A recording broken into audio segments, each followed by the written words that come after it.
नमस्कार। आज हमारा बहुत सौभाग्य है कि हमारे बीच में एक वेरी रिनाउंड और वेरी नोन पर्सनालिटी, जिनको हम बहुत ही पॉपुलरली, जो उनका एक नाम फेमस है और वो है पीपल बाबा, तो हमारे बीच हैं। तो सबसे पहले तो मैं एक थैंक्स गिविंग के साथ में इस डिस्कशन की, इस पर्टिकुलर सेशन की शुरुआत करूंगा कि आपका बहुत बहुत धन्यवाद, आपने टाइम दिया, समय दिया। और और भी मतलब हम इनसे बहुत कुछ सुनेंगे, बहुत कुछ जानेंगे। बहुत ही खुले मिजाज के मुझे लगे, बहुत ही ओपन माइंडेड, एंड बहुत सारी ऐसी विचारधाराएं जो कि लाइफ को इजी बनाती हैं, फोकस भी रखती हैं। तो बहुत सारी चीज़ें हम सीखने वाले हैं, समझने वाले हैं। तो चलिए हम बहुत शुरू से शुरुआत करते हैं, बिल्कुल स्टार्टिंग से हम इस चीज़ की शुरुआत करेंगे। तो मैं आपसे पूछना चाहूँगा, बिल्कुल जो आपके अर्ली स्टेजेस ऑफ लाइफ थे, यानी कि जहाँ पे चाइल्डहुड की बात आती है, तो उन दिनों की कुछ बातें बताइए। और जिस तरीके से हम देखते हैं कि पूरी जो लाइफ है आपकी, वो पेड़ पौधे, ट्रीज़, ग्रीनरी, इसके सराउंडेड है। तो कहाँ से इस चीज़ की शुरुआत हुई? क्योंकि थोड़ी बहुत जानकारी जो आपसे मिली कि बचपन से ही कहीं से हुई, तो कुछ अर्ली लाइफ के बारे में मैं जानना चाहूँगा। नमस्कार जी। मैं समझता हूँ चाइल्डहुड जो होता है वो 12 साल तक की उम्र तक का होता है। तो इन 12 सालों में मेरे दो बड़े बड़े माइलस्टोन्स थे। एक तो था जब मैं 6 साल का था और नानी हमारे साथ रहने आई।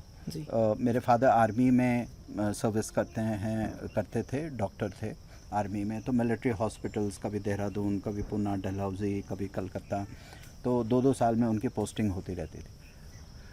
तो क्या हुआ कि जब हम 6 साल के थे तो नानी हमारे यहाँ रहने आई और उन्होंने सबसे पहले हमको एक चीज़ समझाई कि रसोई का जितना भी किचन वेस्ट है, जो सब्जियां हैं, टमाटर, आलू, प्याज के छिलके हैं, घिया, तोरी, करेला का जो भी है, चाहे वो मिर्ची की डंडी है, कुछ है, तो उसको फेंकना नहीं है डस्टबिन में। वो क्या करती थी, बाहर घर के जाती थी, एक खड्डा खोदती थी, उसके अंदर डाल देती थी और उसके ऊपर मिट्टी डाल देती थी। तो इस तरह से हमारे जहाँ आर्मी ऑफिसर्स का क्या था कि उस ज़माने में तो बहुत बड़े बड़े बंगलोज होते थे हमारे। तो उन्होंने 40-50 छोटे ऐसे पिट्स बनाई हुई थी और उसके अंदर रोज़ जाके वो खुरपी से वो खड्डा खोदती थी, अगले दिन जाके किचन वेस्ट डाल देती थी और वो पूरा का पूरा जो है कंपोस्टिंग करती थी वो। तो सबसे पहला लेसन मेरी लाइफ का वो था, नानी के साथ जो था, वो चीज़ थी कि सॉइल कैसे बनाई जाए। मतलब जो प्लांटिंग मीडियम होता है, प्लांटेशन का मीडियम है, कहते हैं ना, अगर मिट्टी अच्छी है तो उसमें कुछ भी आप डालोगे तो अच्छा होगा, चाहे बीज डालो, चाहे पौधा लगाइए, तो अगर मिट्टी अच्छी है तो बहुत। तो सबसे पहले हमने खाद बनानी सीखी। ग्रेट। और उस वक़्त पेड़ पौधों की कोई नॉलेज नहीं थी। वो तो उसके 5 साल बाद जाके हमने 11 साल की उम्र में तब जाके पहला पेड़ पौधा लगाना शुरू किया। उस वक़्त तक हमने छोटी छोटी, उसको जैसे किचन गार्डन बोलते हैं, वो सीखा नानी से। तो मटर, फ्रेंच बीन्स जिसको बोलते हैं, फली, और आलू लगाना सीखा, प्याज उगाना सीखा। तो वो उनकी हॉबी थी। वो बाहर से, उनको बहुत कुफ्त होती थी कि मुझे बाहर रेडी से सब्जी खरीदनी पड़ती है। तो उनको आदत थी, क्योंकि वो गांव की रहने वाली थी। तो उनको बड़ा ट्रॉमा होता था कि मुझे पैसे दे के सब्जी खरीदनी पड़ती। तो वो क्या करती थी कि जितना हमारी बंगलो स्पेस थी, उन्होंने इतना सुंदर किचन गार्डन कह लो, बैकयार्ड गार्डन कह लीजिए, फ्रंट यार्ड, मतलब 1.5-2 एकड़ में तो उन्होंने सब्जियां ही उगा दी थी पूरी। और इतना ही नहीं था, हमारे घर की सब्जियां जो हैं, हमारी पूरी की पूरी सड़क को, जितने हमारे नेबर्स थे, कोई मेजर साहब, कोई कर्नल साहब, कैप्टन साहब जो आसपास रहते थे, उनको भी हम सब्जियां भेजा करते थे। So it was fun learning. So and it was very practical learning. कोई इसमें थ्योरी इन्वॉल्व नहीं थी। डेली हम देखते थे उनको काम करते हुए, तो खुद भी खुरपी पकड़नी सीखी और कैसे काम करना है, कैसे नालियाँ बनानी हैं, पानी कैसे फ्लो होना चाहिए, जो क्यारी है, क्यारी की स्लोप कैसे होनी चाहिए, कितनी मिट्टी की डेप्थ में कौन सा बीज लगना है, लोबिया का बीज है, फ्रेंच का, वो बीन्स का बीज है, या मटर का बीज है। सो कहने का मतलब ये है कि kitchen gardening and compost making, ये मेरे पहले लेसन्स थे। और मैंने तब तक, मतलब 6 और 11 साल की उम्र के बीच में कभी कोई पेड़ का, वृक्ष का कोई सैपलिंग नहीं लगाया। वो दिमाग में ही नहीं आता था। फिर जो सेकंड माइलस्टोन मैं जिसको कह रहा था वो आया 11 साल की उम्र में. That was the period 76, 77, 1976, 77. तो हमारी टीचर हुआ करती थी मिसेस विलियम्स. उस समय हमें आउंध में, पूना डिस्ट्रिक्ट में खिरकी नाम की एक जगह है, उसके आगे आउंध एक गांव है, और वहाँ पर एक बल्कि राम नदी के बैंक्स पे ही एक लिटिल स्पाइसर स्कूल बना हुआ था. तो उसमें मिसेस विलियम्स पढ़ाती थी. तो वो हमें बर्ड्स, बीज, बटरफ्लाइज पर खूब कहानियाँ सुनाती थी. तो वहाँ से बहुत इम्पैक्ट हुआ. तो वो ये कहती थी कि इंसेक्ट और बर्ड्स का हैबिटेट बनाओ. ओके जी. है ना, जिसको आज के हम कहते हैं urban forest, mini forest, forest area हम बोलते हैं, वो उसको हैबिटेट के रूप में देती थी.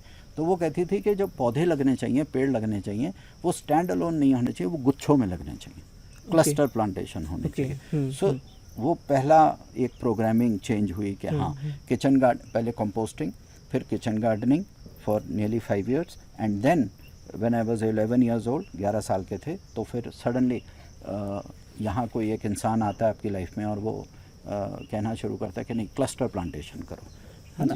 तो that is the only way कि आप पॉलिनेटर्स को हेल्प कर सकते हो, बटरफ्लाइज को हेल्प कर सकते हो, बर्ड्स को हेल्प कर सकते हो. सो हमने वो भी फिर 26 जनवरी 1977 को मैंने पहला अपने 9, जिसको कैनोपी ट्रीज बोलते हैं, वो लगाए.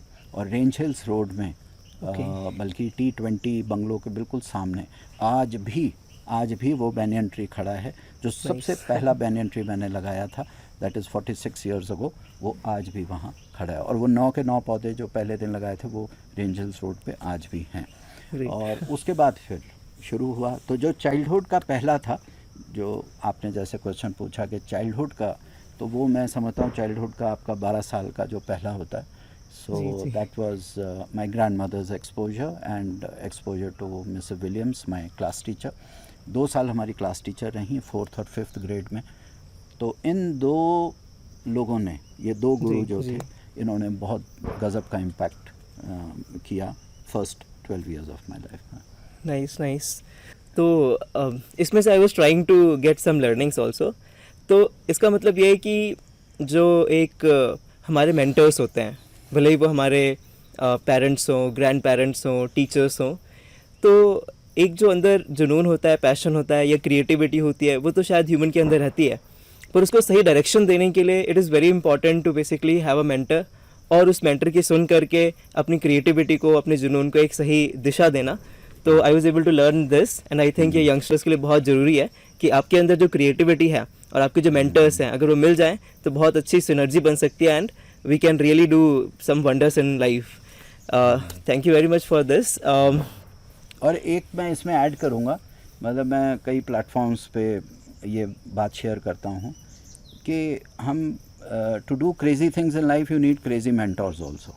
मतलब आपका अगर वो मैडनेस उनमें नहीं है तो वो डाउनलोड नहीं होती, जो सीख रहा है उसमें भी नहीं होती. तो हमारी नानी और मिसेस विलियम्स बहुत क्रेजी थी. कभी फिर आपको बताएंगे, मतलब वो बहुत ही अजीब काम किया करते थे. तो वो जो चीज़ है ना, that's very inspiring. So you get that little small fraction of that craziness into you. And अगर क्रेजी नहीं हो और अगर आप वो एक्सेंट्रिसिटीज़ नहीं हैं, और तो आप फिर उस लेवल के काम कर भी नहीं सकते. अगर सीधे साधे रास्ते वाले कोई टीचर्स होंगे, सीधे साधे रास्ते वाले पेरेंट्स या ग्रैंड पेरेंट्स होंगे, तो फिर आप सीधी सादी ज़िंदगी जियोगे, सीधे सीधे काम करोगे, और कुछ होगा नहीं उसका. तो I think out of the box thinking और थोड़ा सा भीड़ से थोड़ा सा अलग हट के कुछ करने का जो ये है, तो आपने बहुत सही बात कही यहाँ पे कि इसमें मैं एक क्वेश्चन रखना चाहूँगा कि जो हमारा एनवायरनमेंट है, जो शुरुआत होती है घर से होती है, फ्रेंड सर्कल से होती है, स्कूल से होती है, जैसे से, क्योंकि हम बचपन की बात कर रहे हैं, तो एक छोटे बच्चे कैसे, मतलब वो, क्योंकि कुछ बच्चे होते हैं जो निकल जाते हैं मतलब अपनी सोच के साथ में आगे, कुछ बड़े अडेप्टिव होते हैं कि पेरेंट्स ने जो कहा, बड़ों ने जो कहा, तो वो उतने ही सीमित दायरे में चलते रहते हैं. तो एक छोटे बच्चे के हिसाब से सोचे तो कैसे हो सकता है कि मतलब वो भी क्रिएटिव बने, उसके माइंड में कैसे आ सकता है, मतलब can we give some message to kids? नहीं, I don't think so it is possible, क्योंकि मैं समझता हूँ ये सब डीएनए मैपिंग में है। ओके। ये खानदानी चीज़ें होती हैं। आप खानदानी ही पागल होते हैं। अगर आप क्रेज़ी हैं तो खानदान ही आपका क्रेज़ी होगा। आप हो ही नहीं सकता कि आपका खानदान सीधा साधा है और आप बिल्कुल कुछ ऐसा निकल आए, कैसे हो सकता है भाई? डीएनए तो वहीं से आ रहा है ना। हाँ, वो हो सकता है कि डोमिनेंट एंड लेटेंट हो सकता है और सडनली एक्टिव हो सकता है, वो चीज़ है। So some craziness has to come from somewhere. So मैं डीएनए को परमात्मा मानता हूँ, गॉड है। जो क्रिएटिव एनर्जी है पूरे ब्रह्मांड की, वो आपका डीएनए है। डीएनए के कारण ही, चाहे वो पेड़ पौधे हों, कोई भी लिविंग फॉर्म हो, आपके जीव जंतु हैं, हम हैं, सब डीएनए का ही उत्पाद हैं। तो आई थिंक ये डीएनए की मैपिंग होती है। कुछ चीज़ें होती हैं कि अलोंग द वे, जैसे मैं हमेशा बोलता हूँ कि रीडिंग से, ट्रैवलिंग से, एक्सप्लोरिंग से, एडवेंचर से आप सीखते हैं। बहुत सारी डीएनए में चीज़ें आप इनपुट्स डालते हैं, आप अपना सॉफ्टवेयर चेंज करते हैं, फिर आप अपने नेक्स्ट जनरेशन को पास ऑन करते हैं। तो किसी भी बच्चे के लिए करना, बच्चा अपने आप में उतना बुद्धिमान होता ही नहीं है। वो कहीं ना कहीं से वो लेकर आता है। पेट में वो जब वूम में होता है, वो चीज़ें डाउनलोड होनी शुरू हो जाती हैं। उसका जो सॉफ्टवेयर का कोडिंग है वो वहीं शुरू हो जाती है ना। आप लोग तो खुद आईटी के लोग हैं, ये लैंग्वेज समझते हैं। सो मेरा ख्याल से हम बहुत ज़्यादा इस चीज़ को करते हैं कि बच्चे कैसे इंस्पायर हों, बच्चे कैसे। हाँ, एक चीज़ मैं ज़रूर मानता हूँ कि बच्चों को रोल मॉडल्स दिखाई देने चाहिए, है ना। वो किस चीज़ को कॉपी करेंगे? बच्चा जो देखता है वही कॉपी करता है। वो जैसे उसके फादर होंगे वो भी वैसे बनने की कोशिश करेगा, मदर होंगे बनने की कोशिश करेगा, अंकल, आंटी, मामा, चाचा, ताऊ, उसके फ्रेंड सर्कल, उसका वो। तो बच्चा बहुत इंटेलिजेंट होता है। 12 साल तक की उम्र में उसकी पूरी फुल ब्रेन की डेवलपमेंट हो जाती है। तो वो इतना कुछ इम्बाइब कर रहा होता है, देख रहा होता है।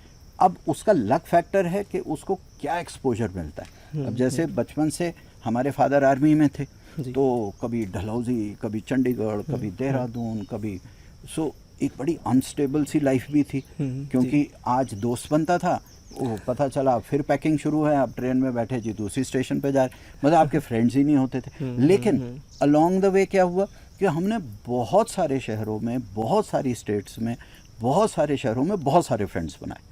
जी करेक्ट। तो ये होता। So it's all about exposure and things.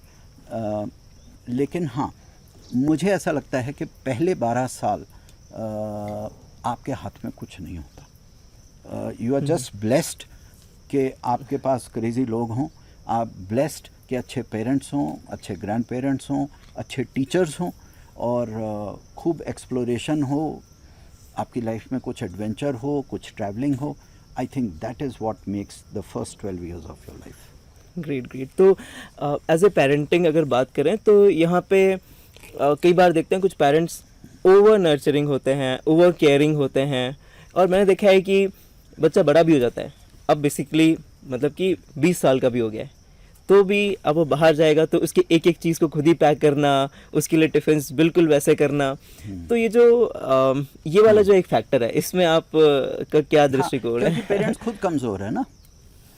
Actually क्या है, एक कहावत है साइकोलॉजी में, there are no problem children, only problem parents.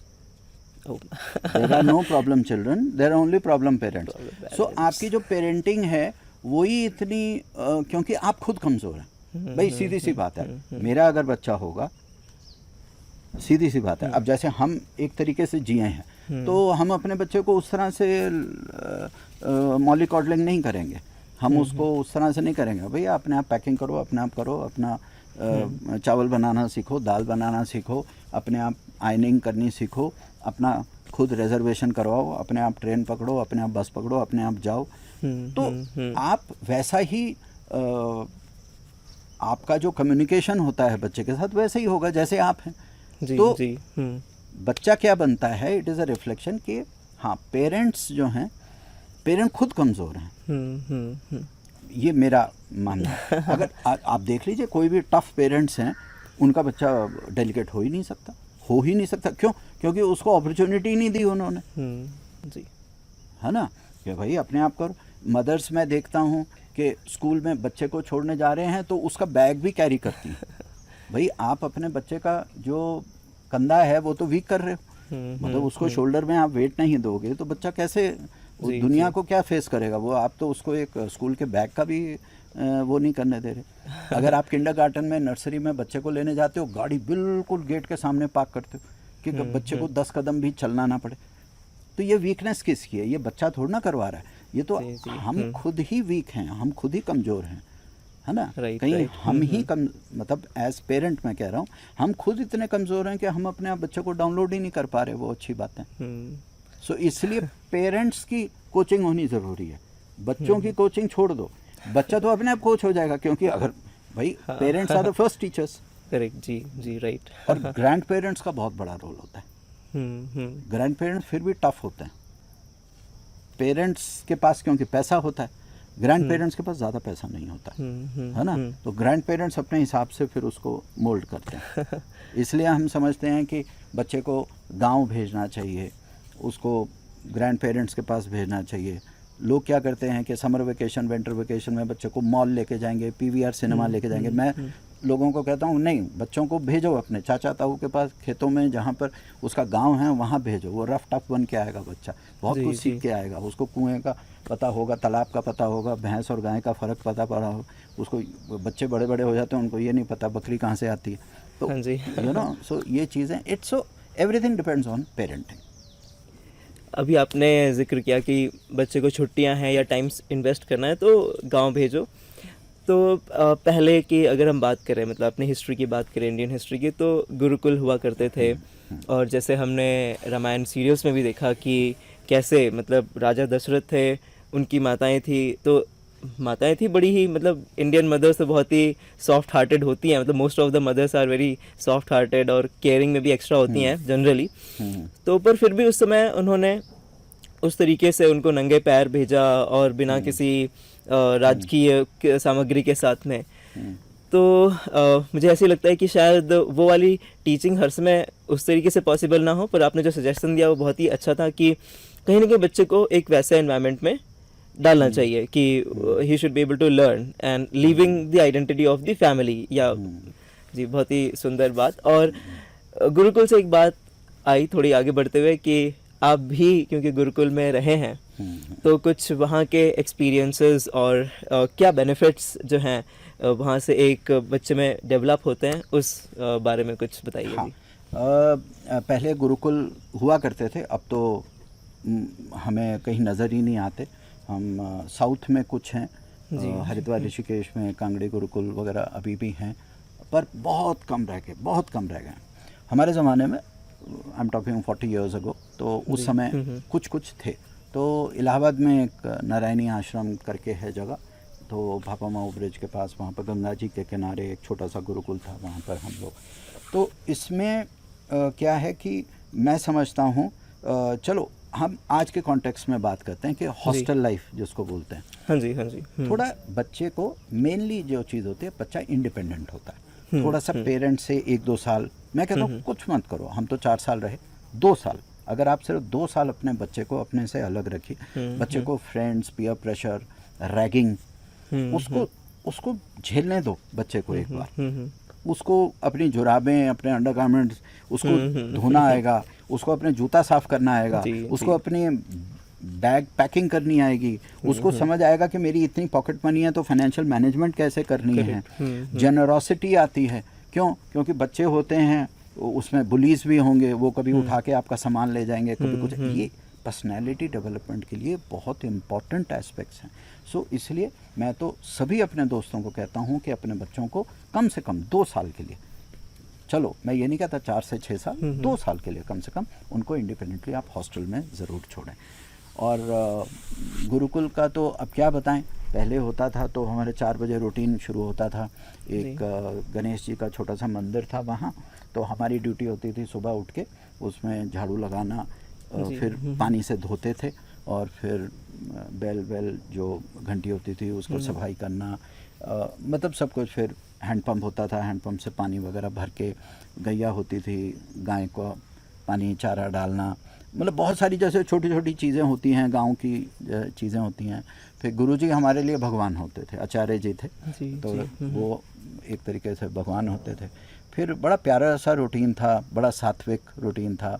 फिर मंत्र उच्चारण वगैरह सिखाते थे। फिर कुछ कर्मकांड की चीज़ें, यज्ञ कैसे करना है, उसमें क्या क्या सामग्री डलती है, क्या चीज़ें हैं। फिर उसके बाद जिसको संस्कृत ग्रामर बोलते हैं, व्याकरण, वो सिखाया जाता था। फिर कुछ वेद शिक्षा होती थी, कुछ उपनिषद की रीडिंग्स होती थी, जैसे होता है। इनफैक्ट उस ज़माने तक भी it was a modern Gurukul, तो ओके, वहाँ इंग्लिश टीचर भी आते थे कि इंग्लिश भी पढ़ाते थे बच्चों को, क्योंकि सो it was a modern Gurukul I would say. लेकिन अब तो वो गुरुकुल कॉन्सेप्ट ही ख़त्म हो गया। एंड आई फील के जब आपने पूछ ही लिया तो मैं ये कहूँगा कि वन थिंग जो गवर्नमेंट है, they should try and encourage कि ये जो ग्लोबल स्कूल्स हम क्रिएट करने की कोशिश कर रहे हैं, उसकी बजाय अगर कुछ पैसा, कुछ फंड्स हम गुरुकुल सिस्टम को दोबारा वापस लाने के लिए, and India is very capable of getting that thing done, क्योंकि हमारी रूरल पॉपुलेशन बहुत है, रूरल इकोनॉमी बहुत है, पंचायत के पास लैंड्स बहुत है, तो हर गांव में एक गुरुकुल का सिस्टम, या 5-6 गांव मिलके एक छोटा सा गुरुकुल का system where free education is given, या इस तरह का कुछ सरकार की तरफ से होना चाहिए, ताकि हम अपना कल्चर, हम अपनी लैंग्वेज, अपना खान पान, कुजीन, मतलब बहुत सारी चीज़ें, संस्कार जिसको बोलते हैं, उसको हम प्रिजर्व कर सकें। I think it really helps, it really helps. जी, जी। गुरुकुल से जुड़ी हुई एक बात जो जैसे जब आपका जन्म हुआ तो पहला जो नाम आपको मिला आज़ाद जैन, हाँ, इस नाम से। हाँ हाँ, तो मैं अब जैन परिवार से हूँ। जैन, जब मेरे फादर जो हैं जैन परिवार से हैं, और मेरी मदर जो हैं वो पंजाबी परिवार से, अमृतसर से हैं। तो नेचुरली फादर का नाम डलता है। और जब हम पैदा हुए, जैसे आपने ठीक कहा, तो चंडीगढ़ में मेरा बर्थ था, पीजीआई हॉस्पिटल में, और वहाँ पर जब हमारा जन्म हुआ तो मेरे बर्थ सर्टिफिकेट पे हमारा नाम आज़ाद, क्योंकि हम 26 जनवरी को पैदा हुए थे। ओके। सो यू नो, सो इसलिए 26 जनवरी को पैदा होने के कारण तो आज़ाद जैन हमारा नाम रखा गया था। लेकिन जब हम फिर गुरुकुल में गए तो वहाँ पर उनकी परंपरा होती है कि वो आपका जो ओरिजिनल नाम है वो यूज़ नहीं करने देते, क्योंकि वो कहते हैं कि इसमें कास्ट, रिलीजन, भेदभाव नहीं होना चाहिए, तो वो एक न्यूट्रल नाम देते हैं। सो क्योंकि मैं वहाँ पर गया था योग शिक्षा के लिए, सो अलग अलग जाते हैं। जैसे गुरुकुल में होता है कि अगर आपकी प्रेफरेंस है कि आप पंडित बनना चाहते हैं, आप मंदिर के यू नो, तो उसकी शिक्षा अलग होती है। हमें भेजा गया था कि हम बेसिकली योग शिक्षा के लिए गए थे। तो हमारा नाम जो है फिर नामकरण, वो दीक्षा होती है, एक सेरेमनी होती है, और दीक्षा समारोह में फिर हमारा नाम स्वामी प्रेम परिवर्तन रखा गया था। तो स्वामी तो बाय डिफ़ॉल्ट होता है, वो तो लगाना ही होता है। स्वामी मतलब आप स्वयं के मास्टर हैं। स्वामी का मतलब आप ये मतलब स्वामी उस तरह नहीं, बाबागिरी वाला नहीं, ये स्वामी आपको याद दिलाने के लिए कि आप स्वयं के मास्टर हैं। आपको किसी और की बात सुनने की ज़रूरत नहीं है, आप खुद की बात सुनो, अपने विवेक से। हाँ, आप अपने उससे करेंगे, और प्रेम से परिवर्तन करना है जीवन का, तो इसलिए स्वामी प्रेम परिवर्तन होना नाम रखा। तो वही हमारा लीगल नाम हो गया। पासपोर्ट पे, आधार कार्ड पे, पैन कार्ड पे, लाइसेंस पे वही नाम चलता है। ग्रेट। तो मुझे लगता है कि जैसे 26 जनवरी जो बेसिकली एक बहुत ही ऐतिहासिक दिन इंडिया के लिए, तो आज़ाद जो नाम रखा, तो वो भी बड़ी ही आज़ाद सोच के मालिक हैं, तो बहुत ही फ्री थिंकिंग है। हाँ, बाई चांस मतलब निकल आए वैसे। तो नाम भी बिल्कुल मिलता है। और उसके बाद में जो नाम स्वामी प्रेम परिवर्तन जी के नाम से, तो अभी तक आप समझ ही गए होंगे बात करने के और पूरे मिजाज से कि बातों में भी वो प्रेम दिखाई देता है, और किसी को भी बेसिकली जो थॉट प्रोसेस है उसको मोल्ड करने में, ग्रूम करने में हेल्प करते हैं। तो इसी में मैं थोड़ा सा और एजुकेशन की तरफ आऊँगा कि जैसे आपने बताया कि रेंजल्स में आपकी जो प्राइमरी एजुकेशन है वहाँ से शुरुआत हुई, तो उसके बारे में किस तरीके से एजुकेशन आपने कंप्लीट किया? एजुकेशन मेरी रही कि मेरे ख्याल से सबसे पहला स्कूल मेरा जो था लॉरेटोज कलकत्ता में था। मैं वहाँ पे किंडरगार्टन में हम थे। फिर फादर की पोस्टिंग हुई फिर हम देहरादून गए, देहरादून में कैमरन हॉल में थे, कैमरन हॉल से फिर हम स्पाइसर्स में आए, यहाँ पे पूना में आए, रेंज हिल्स, खिड़की, औंध एरिया में। फिर यहाँ से निकले तो फिर मतलब थोड़ा एक एसडी मॉडल स्कूल में, उसके बीच में हमारा एक गुरुकुल का पीरियड भी रहा, और एसडी मॉडल स्कूल जालंधर में थे। फिर वहाँ से डीएवी कॉलेज जालंधर किया। फिर उसके बाद ग्रेजुएशन के लिए फिर हम इलाहाबाद वापस आए, क्योंकि इलाहाबाद नानी का घर था, तो नानी वहाँ रहती थी। तो इलाहाबाद यूनिवर्सिटी से ग्रेजुएशन की इंग्लिश लिटरेचर और हिस्ट्री एंड पॉलिटिकल साइंस में।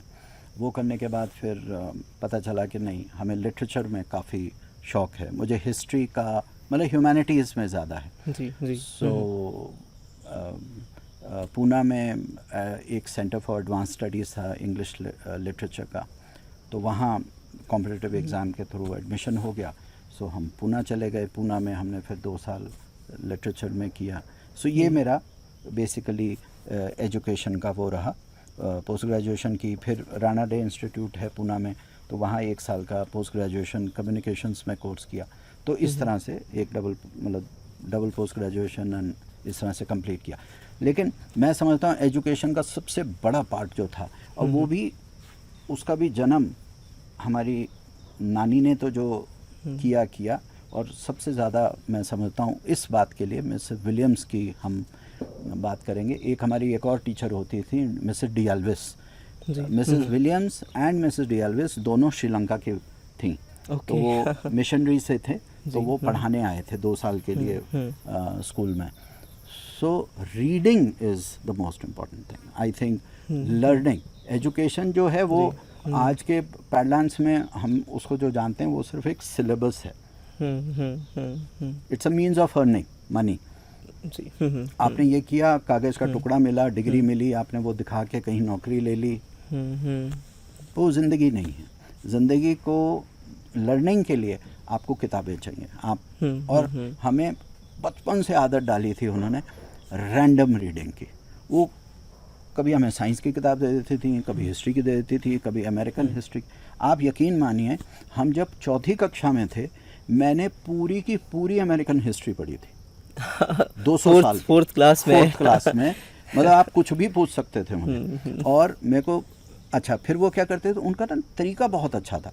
वो एक कंट्री उठाती थी, मुझे याद है सबसे पहले हमने साउथ अमेरिकन कंट्री चिले एक है, one of the longest countries in the world, Andes mountains है, तो उसके बारे में हमें पढ़ाया। फिर उन्होंने अर्जेंटीना के बारे में पढ़ाया, फिर उन्होंने हमें रशिया के बारे में पढ़ाया। फिर तो वो उनका तरीका जो था, वो सिलेबस तो देखती ही नहीं थी, बल्कि प्रिंसिपल हेडमिस्ट्रेस उनसे बहुत नाराज़ रहती थी कि आप कभी सिलेबस के हिसाब से नहीं पढ़ाते। अब वो मैडम भी ऐसी थी, वो कहती थी मेरे से सिलेबस के हिसाब से पढ़ाया नहीं जाता बच्चा, फिर किसी और टीचर को रख लो तुम, मुझसे नहीं पढ़ाया जाएगा। लेकिन उनकी वो जो रैंडमनेस थी पढ़ाने की, सो क्या हुआ कि हमें हिस्ट्री में भी शौक़ आया, साइंस भी हम पढ़ते थे, जबकि फॉर्मल एजुकेशन मेरी साइंस में नहीं है। लेकिन आज भी मुझे कोई साइंस फिक्शन की किताब मिल जाती है, या कोई बॉटनी की किताब मिल जाती है।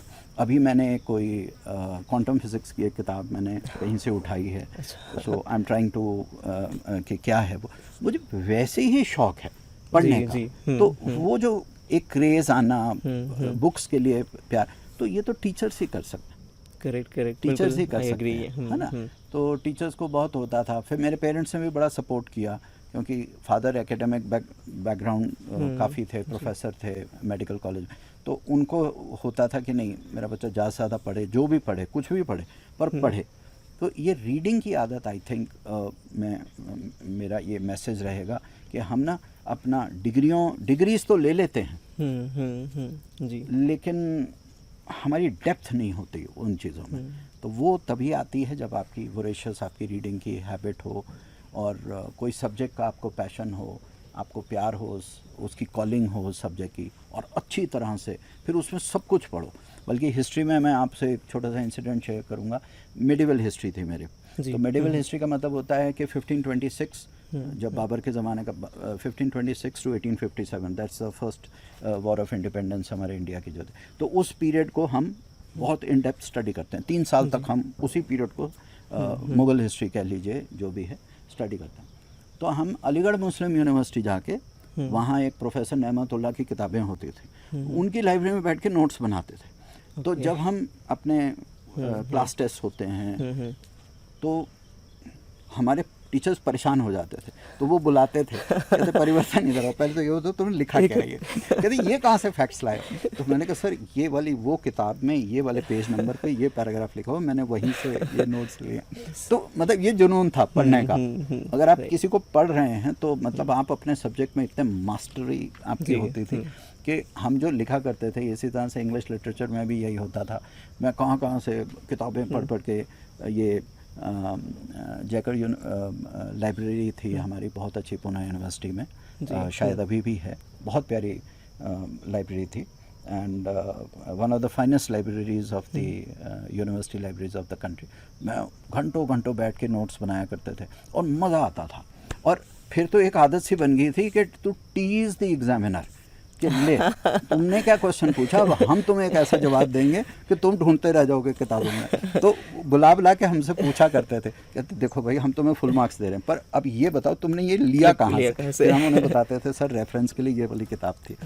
तो इट जस्ट डिपेंड्स। सो मेरा बस कहने का मतलब ये है, to coming back to the topic, कि सिलेबस के हिसाब से पढ़ने से आप कुछ नहीं बनते। हाँ, आप नौकरी पेशा बन सकते हो, आप एक जॉब के लिए तैयारी आपकी हो सकती है। आपका इतना परसेंटाइल आया, इतना आया, इतना आपके नंबर आ गया, आपका स्कोर आ गया, आपकी मार्कशीट, उससे जॉब मिल सकती है, लाइफ नहीं मिल सकती। ग्रेट। मैं 3 मैसेजेस रीट्रेट करूँगा यहाँ से। एक तो टीचर्स के लिए जो सबसे पहले आया कि टीचर्स हैं या पेरेंट्स हैं जो बेसिकली एक मेंटर की तरह बच्चे के लिए डील करते हैं, तो उनका बहुत ही बड़ा रोल जो हमने सुना अभी कि एक प्रैक्टिकल, एक क्रिएटिव और एक जो है बड़ा रटा रटाया ज्ञान या उस तरीके से नहीं कि एक पद्धति के हिसाब से एक फ्रीडम दे करके जो है बच्चे को ग्रूम करना चाहिए, बच्चे को स्पेस देनी चाहिए। तो ये टीचर्स के लिए, मेंटर्स के लिए बहुत बड़ी लर्निंग यहाँ पे हमें मिली।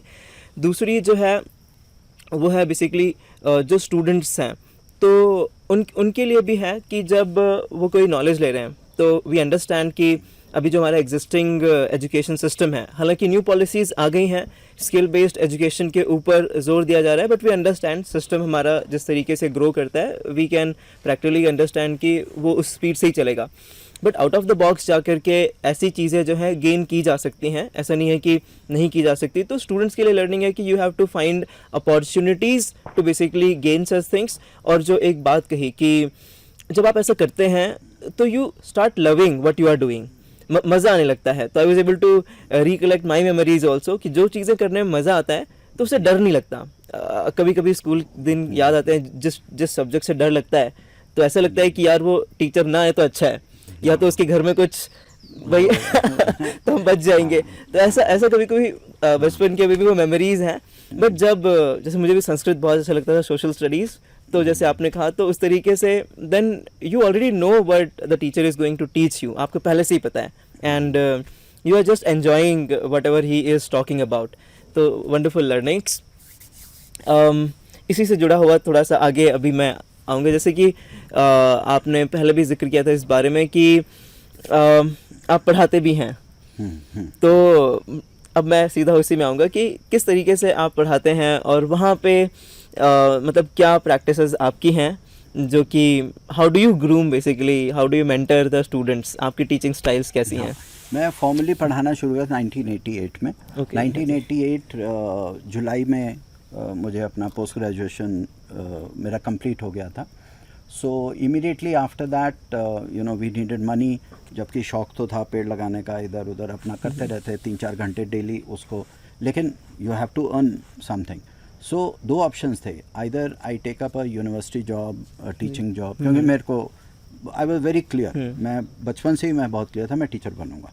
क्यों? क्योंकि मेरी नानी ने मेरे को इस तरह से समझा दिया, देखो बेटा अगर डॉक्टर बनोगे पेड़ पौधे नहीं लगा पाओगे, इंजीनियर बनोगे नहीं कर पाओगे, सिर्फ एक टीचर एक ऐसी जॉब होती है कि तुम 2 बजे तक 3 बजे तक पढ़ाओगे, फिर शाम आपकी अपनी है, जी, फिर तुम शाम को जाके पौधे लगा दो। तो वो सेट हो गया दिमाग में बिल्कुल कि अच्छा, पढ़ाई का भी शौक़ था और मैं अपनी क्लास के ही बच्चों को पढ़ाना शुरू कर दिया था। मतलब मैं जब ग्रेजुएशन में भी था, ग्रेजुएशन में ही बल्कि मेरा एक फ्रेंड होता था सुनील भाटिया, वो उसको थोड़ा सा हिस्ट्री और इंग्लिश में प्रॉब्लम होती थी, तो मैं उसी की ट्यूशन्स ले लिया करता था। Okay. You know, इस तरह से। तो कहने का मतलब है कि अच्छा, टीचर्स आर नॉट मेड, ये कोई स्किल नहीं होता, टीचर्स आर बॉर्न।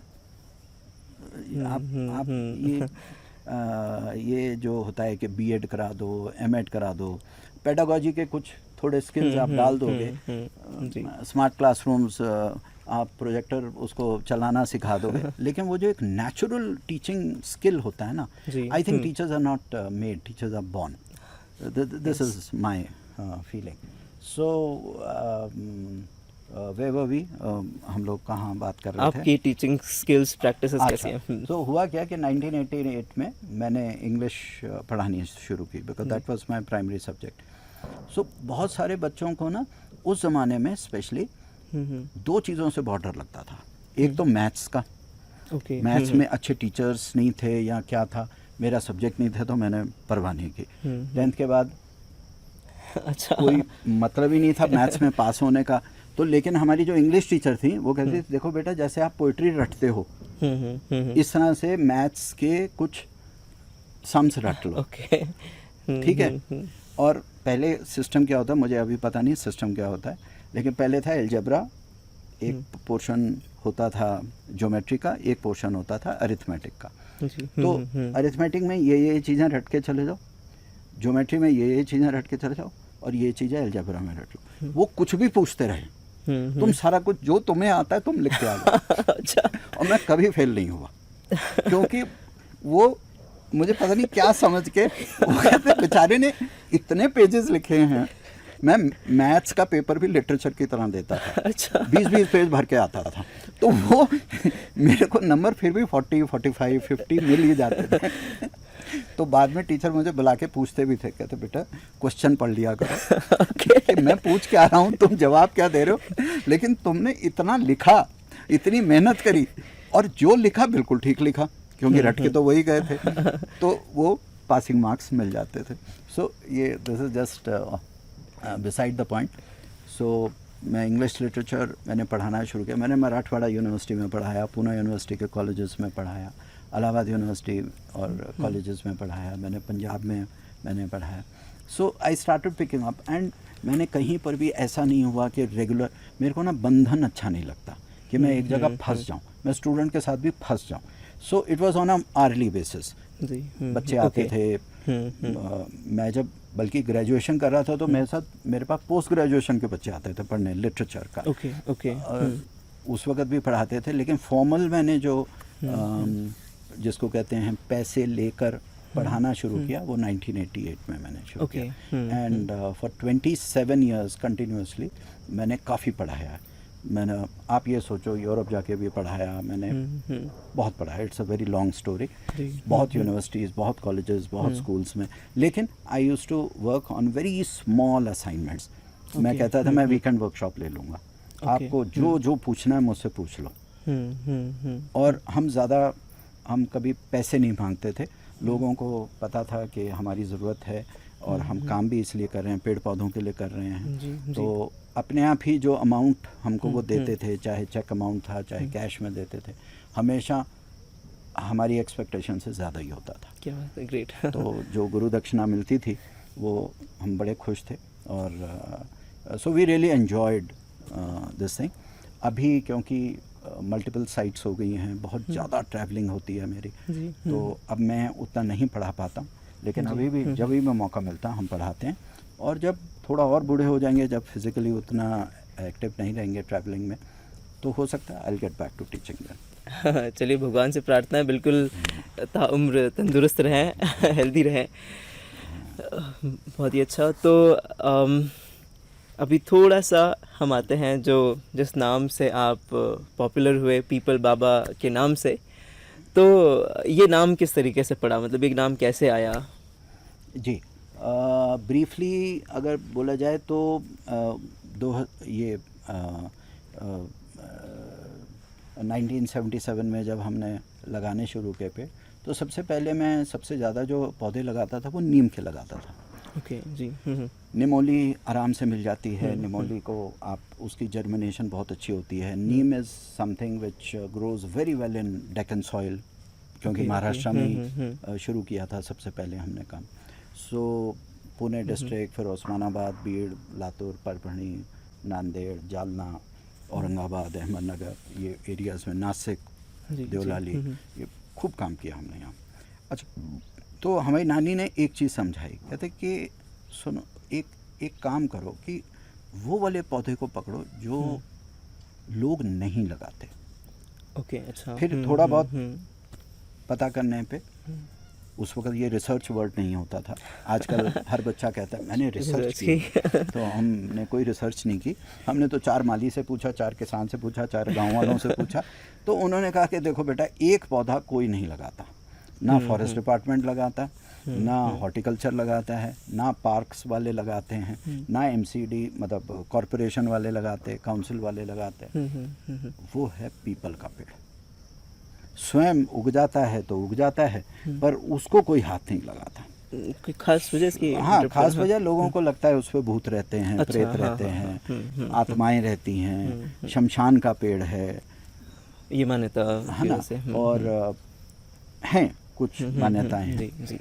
सो नानी ने कहा कि तुम पीपल के ऊपर काम शुरू करो, है ना। और एक बड़ी प्यारी बात उन्होंने बोला कि देखो, एक ज़िंदगी में तुम लिमिटेड काम कर सकते हो, जी, तो जी। 2, 4, 5 पौधे पकड़ो और उन पे गज़ब का काम करो, डेप्थ में जाके काम करो, बजाय कि इतने सारा तुमने कोई नर्सरी खोल के थोड़ा ना बैठनी है कि तुम इतना। सो हमने पीपल उठाया, नीम तो था ही, नीम में लगा ही रहा था, शीशम पे बहुत काम किया, और साथ में एक फ्रूट ट्री जिसका मतलब जामुन। ओके, तो ये हमने सबसे ज़्यादा, मैं सैपलिंग्स इसकी हम अपने घरों में, मैंने फ्रेंड्स के हेल्प लेके, जब पैसे भी मिलते थे इधर उधर से, तो जितना खरीदाई भी होती थी, तो ये 5 पौधों पे हमने काम शुरू किया। पीपल क्योंकि क्या होता था, कहीं भी लगाने जाते थे हम तो ऑब्जेक्शन होती थी, अच्छा। लोग लगाने नहीं देते थे। ऑब्वियस है कि भाई उन लोगों को लगता था अरे यहाँ पीपल लग जाएगा, फिर हम काट नहीं पाएंगे, यहाँ भूत आएगा, आत्माएं आएंगी, जैसे जो मान्यताएं होती। तो इसके ऊपर इतना इंटेंस काम हुआ, और मुझे बड़ा मज़ा आता है जब लोग मुझे मना करते हैं किसी चीज़ पे, वो काम करने में बहुत मज़ा आता है। और जिस एरिया में मुझे मना करते हैं, फिर मैं उस एरिया से 1-2 हफ्ते हट जाता हूँ, फिर कभी जाके रात को वहाँ खड्डा खोद के फिर लगा दिया वहाँ। तो वो उसका एक अलग किक होता है हमारे को। तो वो क्या हुआ कि इतने बदनाम हो गए अच्छा, कि लोगों ने पीपल बाबा बोलना शुरू कर दिया। सो ये कोई ऑनर नहीं था कि कोई आपको पीपल बाबा बोल रहे हैं, वो एक तरीके की आप क्या बोलो। तो बाय आई थिंक 1982, 83, 84 का पीरियड ऐसा था कि वो नाम जम गया। फिर तो उसके बाद हम क्योंकि हम योगा टीचर भी रहे बहुत साल, मैंने प्रोफेशनली योगा भी सीखा। प्रोफेशनली क्या सिखाते थे, जो भी दान दक्षिणा में दे देते थे लिफाफे में डाल के। उस वक्त कौन सा कोई पेटीएम या गूगल पे होता था, जो लिफाफे में डाल के दे दिया गुरु दक्षिणा में। सो मेरी 2 सोर्सेज ऑफ लाइवलीहुड थी, एक इंग्लिश लिटरेचर टीचिंग का, इंग्लिश स्टडीज़ का, और दूसरा मेरा योग का हम सिखाया करते थे। तो इन दोनों से तो फिर वो पीपल बाबा ही हो गया कि पीपल बाबा अंग्रेजी पढ़ाते हैं, पीपल बाबा योग सिखाते हैं, पीपल बाबा पीपल लगाते हैं। तो ये इस तरह से अब निकनेम हो जाता है ना, जैसे कोई किसी को निकनेम दे देता है। तो it was not a very official kind of a thing, या कोई, it just happened by accident. पर वो नाम ऐसा चिपका हमारे से कि अब लोग हमें पीपल बाबा के नाम से ही जानते हैं। अब किसी को अपना लीगल नाम बताओ या कुछ है, वो कहता रहने दो, हम पीपल बाबा से ही वो करते। Nice, wonderful. सो जो पीपल है, ये हमने काम करते करते 46 सालों में 1,27,00,000 हम पीपल लगा चुके हैं, तो all over the country, Kerala state को छोड़कर, क्योंकि पीपल का एक अपना रॉबस्ट पेड़ है, जहाँ लगा दिया वहाँ खड़ा रहता है जब तक कोई वाकई। अब रोड वाइडनिंग हो रही है, एक्सप्रेसवे बन रहा है, उसको जेसीबी से किसी ने उखाड़ दिया तो बात अलग है, बट वो भी हमारे जैसा ज़िद्दी पेड़ है, एक बार कहीं जम जाता है तो जम ही जाता है। उसको 1 साल उसकी जड़ हो भी गई, किसी ने ऊपर से प्रून कर दिया, किसी ने काट दिया, या गाय भैंस बकरी ने ऊपर से उसकी पूरे पत्ते भी खा गए, तो वो, लेकिन जड़ जिंदा रहती है, वो फिर उगाता है। तो महाराज वृक्ष हैं, प्रधान वृक्ष हैं, और बहुत इम्पोर्टेंट स्पीसीज़ हैं, कीस्टोन स्पीशीज़ हैं इंडिया की। सो आई थिंक क्योंकि आज के ज़माने में भी जो डिपार्टमेंट्स हैं गवर्नमेंट के वो पीपल नहीं लगाते, इसीलिए हमने ज़्यादा काम पीपल पे किया। नाइस। इसी से जुड़ा हुआ अभी एक वर्ड आया, जिद, मतलब एक जुनून जो भाई करना है। तो बहुत ज़्यादा हम देखते हैं आजकल कि जैसे ही बच्चा थोड़ा सा ऐसे 10th स्टैंडर्ड 12th स्टैंडर्ड में आया तो अब उसके ऊपर एक प्रेशर बनना शुरू होता है एक डिसीज़न लेने का कि आगे क्या करना है। और वहाँ से लेकर के अगर देखेंगे तो मतलब नौकरी भी कर ली, शादी भी हो गई, बच्चे भी हो गए, उसके बाद भी बंदा सोचता है यार मैंने वो किया ही नहीं जो मुझे करना था। मतलब एक हो गया डिसीजन मेकिंग कि मुझे क्या करना था ये पता नहीं है, और छोटे छोटे स्टेप्स में ना डाउटफुल, ये मैं करूँ नहीं करूँ, करूँ नहीं करूँ। तो जैसे आपने बड़ा क्लियर, मतलब इतनी छोटी उम्र में, मतलब ये एक अद्भुत चीज़ है कि छोटी उम्र में ही कुछ एक जुनून आना और उस डायरेक्शन को पकड़ के इतने लंबे सफ़र तक तय करना। अभी कुछ दिन पहले वो कंसिस्टेंसी की बात हो रही थी, तो पूरे जर्नी में मुझे कंसिस्टेंसी दिखाई दे रही है उस चीज़ के प्रति। तो इस चीज़ के ऊपर क्या कहेंगे जो हमारे मतलब अभी 8th से 10th स्टैंडर्ड से ऊपर के जो आप समझ सकते हैं, मतलब इनफैक्ट बुजुर्ग भी होते हैं बहुत बार। ओके मैं समझता हूँ, फिर वही बात बोलूँगा, बच्चों का कोई कसूर नहीं है, पेरेंट्स का कसूर। क्यों? पेरेंट्स एक उधार की ज़िंदगी दे रहे हैं बच्चे को, क्योंकि पेरेंट्स देखते हैं कि बगल वाले वो मिसेस मल्होत्रा का जो बच्चा है, मिसेस गुप्ता का बच्चा, वो IIT में क्वालिफाई कर गया, तो उसको कहते हैं कि अच्छा वो IIT में है तो तू कम से कम IIT में तो हो जा, तू कम से कम तू BTech ही कर ले, वो देख कंप्यूटर साइंस कर रहा है तो तू इलेक्ट्रॉनिक्स कर ले, तो कुछ मतलब ना वो कंपैरिजन की ज़िंदगी अपने बच्चे पे थोपते हैं। कोई भी पेरेंट ये नहीं देखता, ध्यान से नहीं देखता कि मेरे बच्चे की ये क्वालिटी है, उसको म्यूज़िक में शौक़ है, उसको चाहे वो कंप्यूटर्स पे कीपैड पे बहुत अच्छा काम करता है, कुछ भी करता हो, लेकिन पेरेंट्स के पास इतना समय ही नहीं है, पेरेंट्स देते ही नहीं है उतनी अटेंशन अपने बच्चे को to find out what the child is capable of.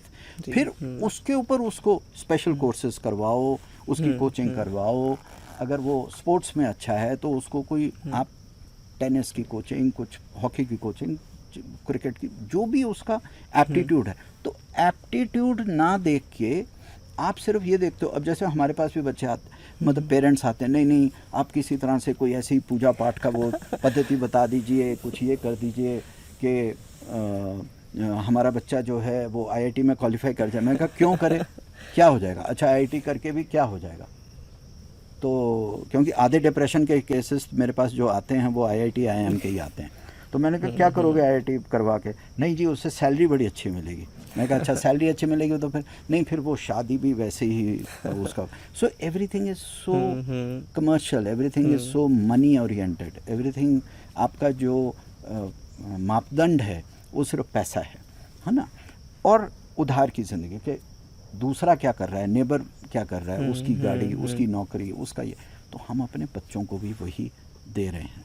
So it's a very मतलब वेरी सैड सिचुएशन, लेकिन पेरेंट्स का इंडिपेंडेंटली सोचना बहुत ज़रूरी है, क्योंकि अगर पेरेंट मस्त है जी, तो वो पेरेंट तो सीधा कहेगा बेटा ऐसा है, तो मुझे बता तेरे को किस चीज़ के लिए पैसा चाहिए, तेरे को क्या करना है, तेरे को बांसुरी बजानी सीखनी है तो बांसुरी बजानी सीख, तेरे को तबला बजाना सीखना है तो तबला सीख, तेरे को कंप्यूटर्स में करना है तो कंप्यूटर्स कर, तेरे को इंजीनियर बनना है इंजीनियर बन, आर्किटेक्ट बनना है, तेरे को बच्चे जो करना है तो कर, जो तेरे को पसंद है। हमारा काम तो पैसा देना, हमारा काम है सपोर्ट करना, हमारा काम है फाइनेंस अरेंज करना, वो हम कर देंगे। तो अगर ऐसा नैरेटिव हो बच्चे के साथ, तो बच्चा कम से कम, और बच्चे को एक्सपेरिमेंट करने दो। देखो बच्चा पहली बार कभी भी सही नहीं करेगा, है ना, बच्चा हमेशा 3-4 बार एक्सपेरिमेंट्स करेगा, फेल होगा in the sense he may not do well, लेकिन बच्चे को कभी भी I think you should support your child in what he और she wants to do. Correct है ना। अब जैसे मैं नानी मुझसे बोलती थी कि अच्छा बेटा तू बड़े होके क्या बनेगा, तो अब उस वक्त क्या हम सुनील दत्त की पिक्चरें देखते थे, धर्मेंद्र की पिक्चरें देखते थे, तो मेरी लाइफ का एम्बिशन मैं आपसे शेयर कर रहा हूँ, आज कन्फेस कर रहा हूँ, मैं डाकू बनना चाहता था। अच्छा। क्योंकि उसमें घोड़ा मिलता है, घोड़ा मिलता है और एक 2 नली की एक बंदूक वो मिलती है, और आपको जंगल, बाग, बगीचे, हाईवे पे भागने का मौका मिलता है। सो एक फ्रीडम का वो एहसास होता था कि डाकू बड़ा फ्री है, है ना, वो घूमता फिरता है। तो धीरे धीरे समझ आया नहीं डाकू ऐसे नेगेटिव चीज़ होती है ना, डाकू इतना नहीं है।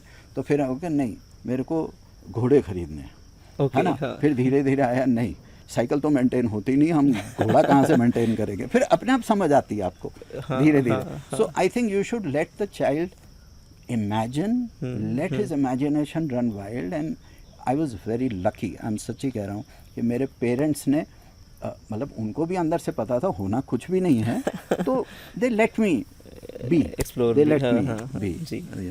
हाँ, सो ये चीज़ बहुत इम्पॉर्टेंट है जो आपने पूछी।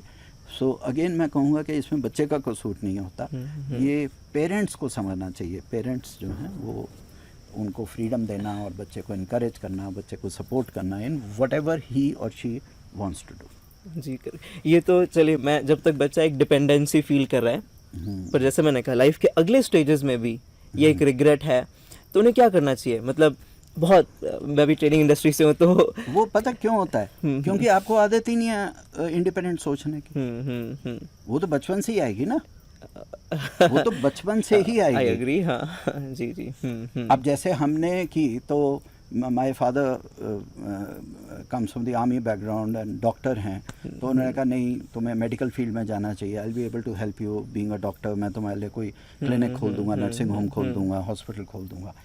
तो अब English literature was a completely different field, लेकिन वो एक सेंस ऑफ एडवेंचर आ जाता है आप में। अरे देखी जाएगी भाई, हमें लिटरेचर अच्छा लगता है, हमें पढ़ना अच्छा लगता है, हमें अंग्रेज़ी भाषा अच्छी लगती है, हम इसी को एक्सप्लोर करेंगे, इसी में कुछ ना कुछ। अरे लोग भूखे मरते हैं, अंग्रेज़ी पढ़ के क्लर्क बनोगे, हमें बोला करते थे लोग अंग्रेज़ी पढ़ के क्लर्क बन जाओगे किसी ऑफिस में, सेक्रेटरी होगे किसी के, है ना।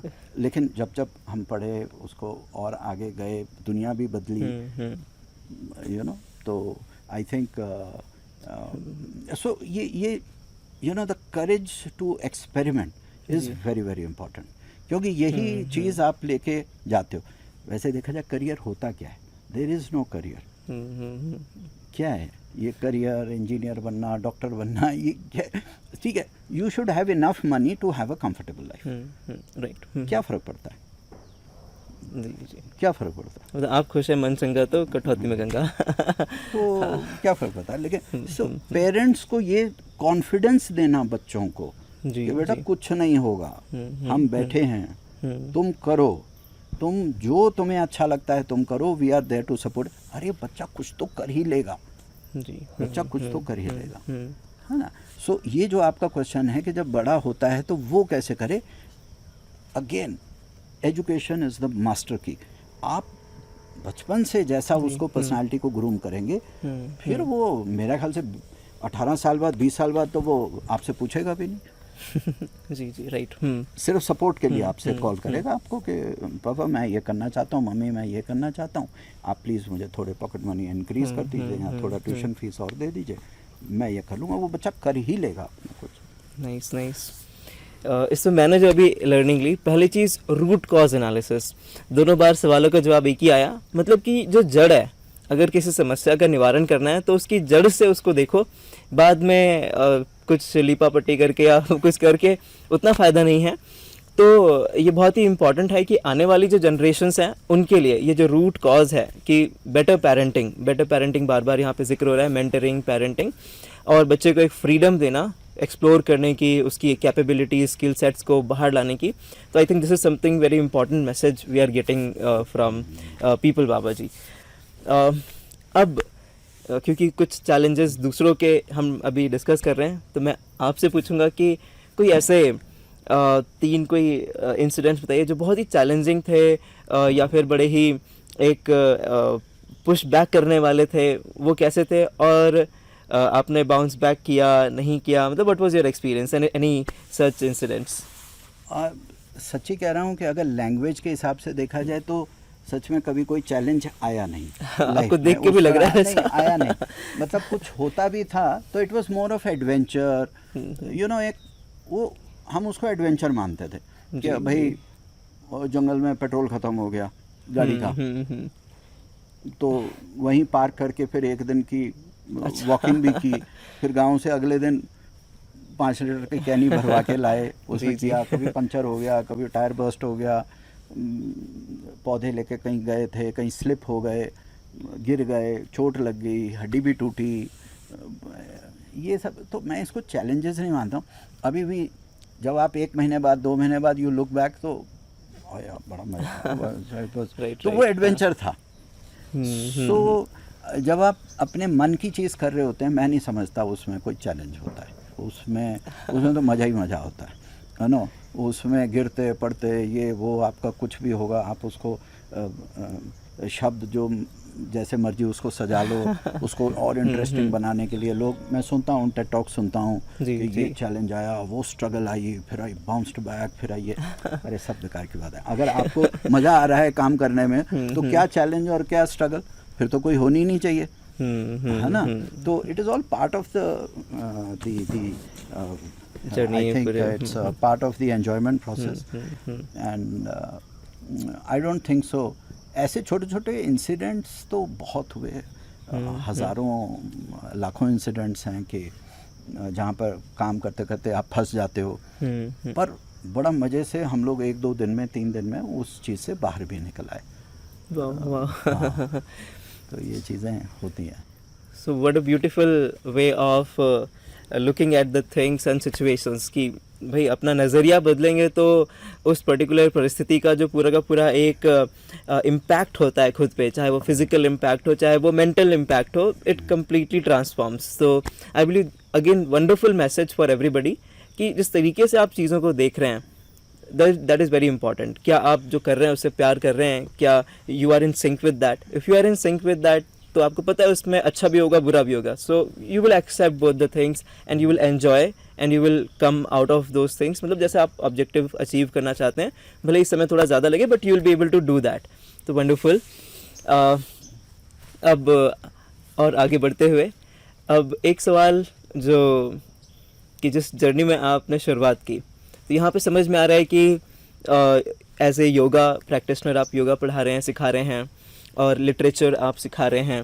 कोई भी आपने परमानेंट, मतलब आपकी फैमिली देखें तो पापा की जो है एक गवर्नमेंट जॉब, जो इंडिया में मैक्सिमम पेरेंट्स चाहते हैं कि बच्चा एक सरकारी नौकरी में, भले ही वो मतलब किसी भी तबके से शुरुआत हो, पर लग जाए कि भाई वो ऐसा लगता है जीवन धन्य हो गया, अब वो सुखी है।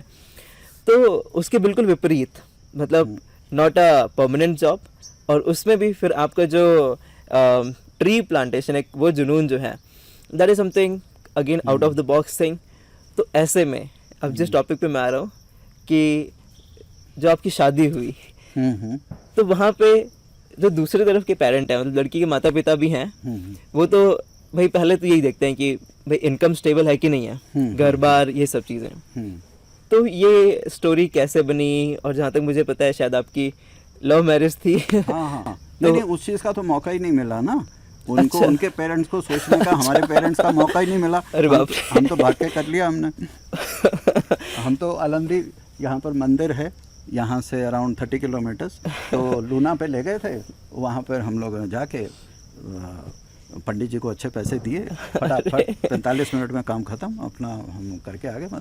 ये देखो, ये बेकार की चीज़, हम ना इन चीज़ों में पैसे वेस्ट करते ही नहीं कि लोगों को खाना खिलाओ, फिर लोग हमें कहें कि हाँ जी इसमें नमक कम था, पनीर ठीक से नहीं था, 300 लोगों को खाना खिलाओ। भाई उतने पैसे के हमने उतने सैपलिंग्स खरीदे, उतने हमने पेड़ लगाए, उन्होंने भी लगाए, हमने भी लगाए। और जब आपको शादी क्या होती है, शादी 2 लोगों का की केमिस्ट्री है ना। इसमें चाचा ताऊ मामा मामी नाना नानी, उनका क्या लेना देना उससे, मतलब ये मेरी फीलिंग है, मैं ये नहीं कहूँगा। तो ऐसे तो फिर सोशली चीज़ें वो हो जाएंगी, लेकिन हमारा टाइम था, वो हमारा अंदाज़ था काम करने का। तो और हमेशा ये होता था कि नॉर्मल मैरिज नहीं करनी है तो दौड़ के करनी है। मतलब अगर क्योंकि मैं ये बहुत इस चीज़ को मानता हूँ, और मैं अपने यंगस्टर्स को भी बोलता हूँ कि लाइफ में कभी ना कभी कुछ ना दौड़ के करो। किसी के साथ दौड़ सकते हो, दौड़ दो, नहीं है तो खुद ही अकेले ही दौड़ जाओ कहीं पे। मतलब थोड़ा सा घर छोड़ो, कहने का मतलब ये है। मैं दौड़ने का मतलब मैं नेगेटिव सेंस में नहीं कह रहा हूँ कि you know you should do something, जैसे आपने अभी वर्ड कहा challenging, you know you should set limits to your own life also. Please understand, मतलब I am just going beyond, I will come back to the marriage thing, कि हमारी जो shelf life है वो सिर्फ 70 साल की है। 70-75 साल की होती है, 70-75 की।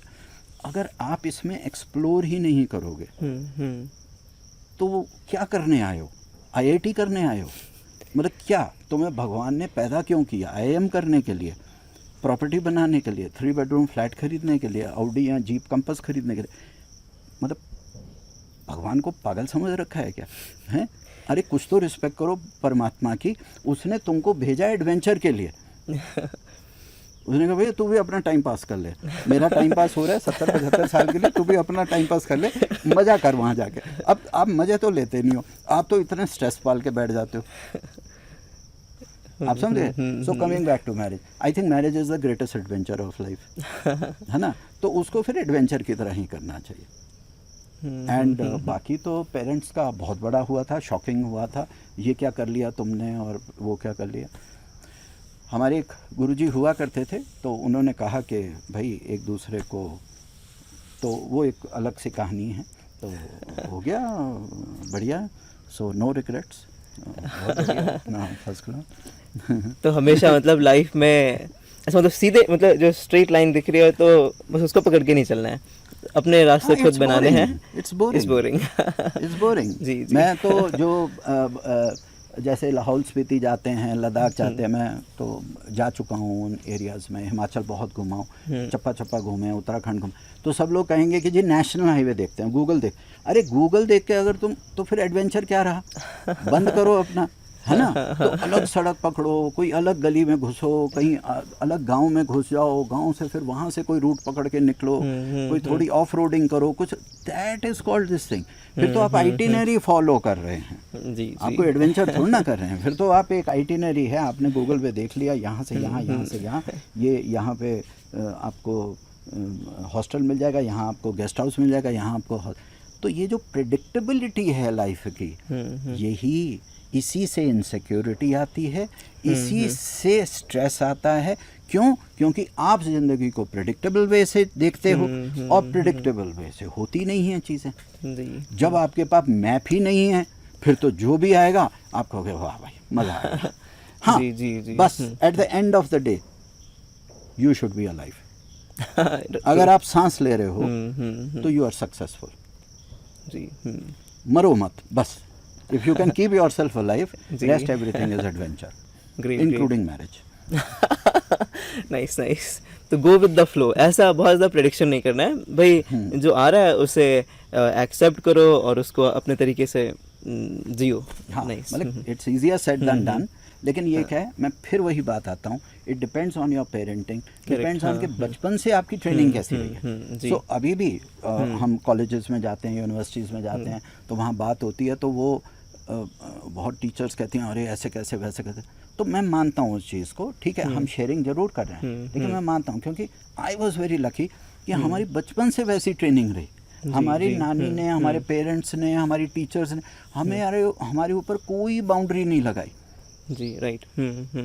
हम पेड़ पे, जैसे इमली के पेड़ पे चढ़ जाते थे, ठीक है, वो जी ऊपर चढ़ गए, वहाँ ब्रांच टूट गई, ऊपर चला वो 35 फुट से थोड़ करके नीचे गिरे, एक आध हड्डी निकली, वो कोई बात नहीं, वो चलो ठीक है भाई, हो जाओगे 2 महीने में ठीक हो जाओगे। किसी ने मना नहीं किया कि दोबारा मत चढ़ना।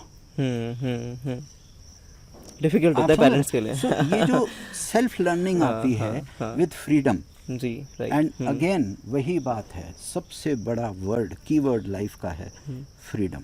आई think education correct and freedom, they go hand in hand. Right. And third thing, most important चीज़ होती है tolerance. Tolerance means adaptability and flexibility. Right. तो अगर एजुकेशन अच्छी है तो आप फ्रीडम भी हासिल करके रहोगे, आप टॉलरेंट भी रहोगे, आप हर प्रकार के इंसान के लिए बहुत टॉलरेंस आपकी रहेगी, और आप बहुत फ्लेक्सिबल रहोगे लाइफ में, आप कैसे भी सर्कमस्टेंसेस में ज़िंदा रहना चाहिए। सो सर्वाइवल स्किल्स जो हैं आपकी इंस्टिंक्टिवली प्राइमेरियल, जो अंदर की आपकी सर्वाइवल स्किल्स हैं, वो होन हो जाती हैं जब आप अच्छी एजुकेशन और अच्छी फ्रीडम में जीते हो आप। Great great nice.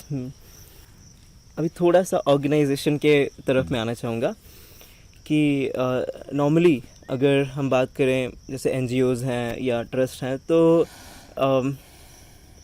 इसको चलाना भी, और इसमें जो हमारे साथ टीम बनती है, जो हमारे साथ में एक मैन पावर बिल्ड होती है, तो एक जो मोटिवेशन होता है इस काम को करते रहने का, तो ये बड़ा ना केवल इसमें बट किसी भी ऑर्गेनाइजेशन में बड़ा इम्पॉर्टेंट होता है। बिना मोटिवेशन के तो काम बस चल रहा होता है पर उसमें प्रगति नहीं होती। और यहाँ पे तो और चैलेंजिंग होता है, मतलब थोड़े फंड्स के भी चैलेंजेस होते हैं। तो इस चीज़ को कैसे आपने सेटअप किया, कैसे ये मैनेज और बैलेंस होता है कि मतलब इंडिया में वन ऑफ द लार्जेस्ट आपका ट्रस्ट है, give me trees trust largest है, तो कैसे ये पॉसिबल हुआ, मतलब हाउ वाज इट? अच्छा, पहली बात होती है कि अगर आप खुद काम कर रहे हैं ना, तो you find many crazy people like you, वो आपको फॉलो करना शुरू कर देते हैं, ठीक है।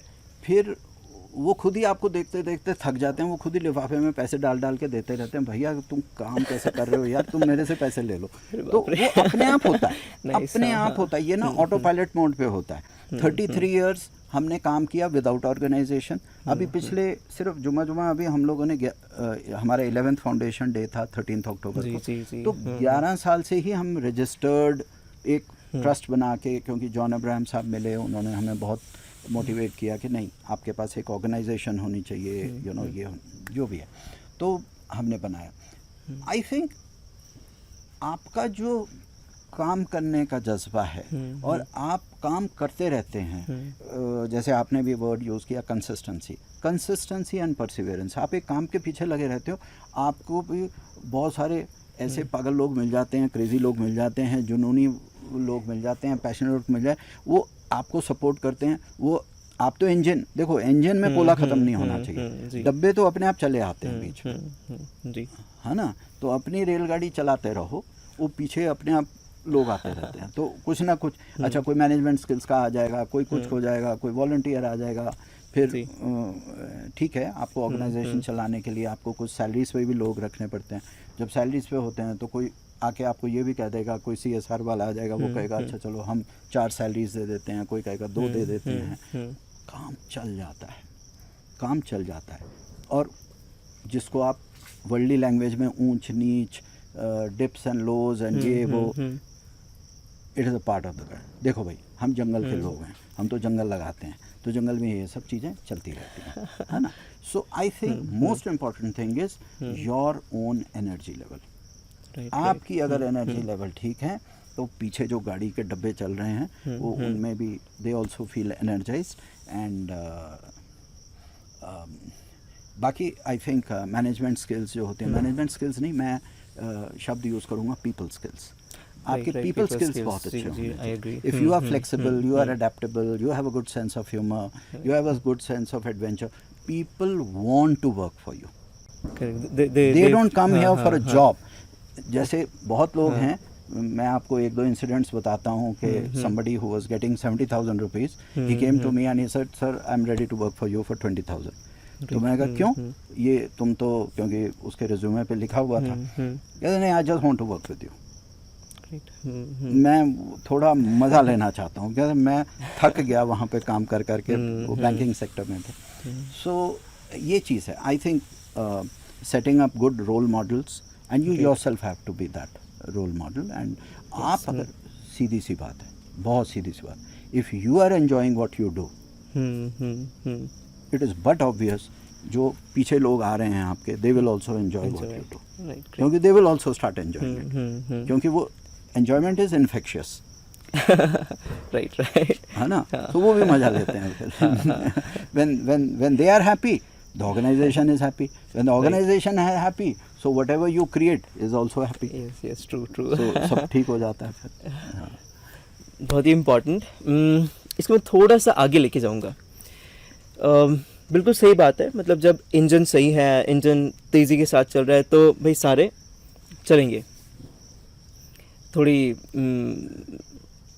आगे की, मतलब अब मान लेते हैं कि हम आगे के 50-100, तो आप बहुत प्रैक्टिकल और आज की ज़िंदगी जीते हैं, पर फिर भी अगर मैं पूछना चाहूँ कि अगर हम आगे के 100 सालों की प्लानिंग करें, 200 सालों की प्लानिंग करें, तो हाउ डू यू फील इस वाले केस में कि किसी भी ऑर्गेनाइजेशन में how a leader should leave the things कि उसके बाद में भी चीज़ें चलती रहें उसी प्रकार से जो उस पर्टिकुलर ऑर्गेनाइजेशन का एक विजन था, एक जो मिशन था तो उसमें वो इंटीग्रिटी उसके साथ में बनी रहे, तो ये कैसे हो सकता है? मतलब इंजन वाली बात तो ये हो गई कि जब तक ये शरीर है, जब तक हम चल रहे हैं, पर after the physical presence of the leader, जो वो मोरल्स थे, जो इंस्पिरेशन थी, so how that will live, वो कैसे?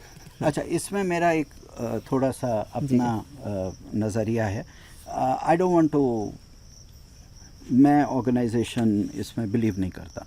वो हमारी मजबूरी है कि आपको कुछ गवर्नमेंट के पेपर्स होते हैं, गवर्नमेंट के सर्टिफिकेशंस होती हैं, बैंकिंग के नॉर्म्स होते हैं, that's why you need to create an organisation on paper. मैं समझता हूँ अगर मुझे कुछ क्रिएट करना होगा तो मैं, ऑर्गेनाइजेशन की इंटीग्रिटी तो रहेगी, जब तक मैं हूँ तब तक रहेगी, मेरे बाद भी अगर कोई चलाना चाहे तो उसको चला लेगा, कोई ऐसी बात नहीं। I think I would like to create my own photocopies, because अगर आपके पास 8-10 ऐसे लोग हैं, चाहे वो अपनी संस्था बनाए, the work will go on. Mission जो है वो जिंदा रहेगा। बेसिकली तो पेड़ पौधों की मिशन है ना, जी जी, हाउ डज इट मैटर। मैंने खुद ही 200-250 एनजीओज़ की इनॉग्रेशंस किए हैं, जो हमारे साथ वॉलंटियरिंग की, उन्होंने हमसे सीखा, हमसे मोटिवेट हुए, हमसे इंस्पायर हुए, आज उनकी अपनी संस्थाएं हैं, तो बहुत बढ़िया काम चल ही रहा है। तो ये थोड़ी ना है कि पूरी दुनिया में एक ही गिवमेंट्रीज ट्रस्ट होगा ना, ऐसा नहीं है। मैं समझता हूँ जब तक मैं हूँ, मैं तो इतना मानता हूँ, जब तक मैं हूँ तब तक है भाई। किसी की मौज होगी तो चला लेगा, नहीं होगी तो भाई बंद करो उसको और अपना तुम संस्था खोलो और अपनी चलाओ। हाँ, हमसे काम सीख लो, ग्रेट ग्रेट ग्रेट, और जीने का ढंग सीख लो, राइट, और काम करने का ढंग सीख लो, है ना। So I have no this thing, no attachment to एक संस्था बनाना, ऑर्गेनाइजेशन बनाना, कंपनी बनाना, ये बचकानी हरकतें हैं। This is our first aspect of the question, first part of the question was कि 100-200 साल। I can assure you we are all here till 2050। ठीक है, the way air water soil is going and the way things are going, plus minus 20 years, इससे ज़्यादा की सोचो मत। अभी अगले 2-4 डेकेड्स जो हैं, इसमें जो मज़े लेने हैं ले लीजिए, उसके बाद हम लोग होंगे। बिकॉज देखिए, नेचर अपनी स्पीसीज़ बदलता रहता है जी। ठीक है, तो homo sapiens have been around for about 60,000 years, and I think time आ गया है, so we will be replaced by some other species.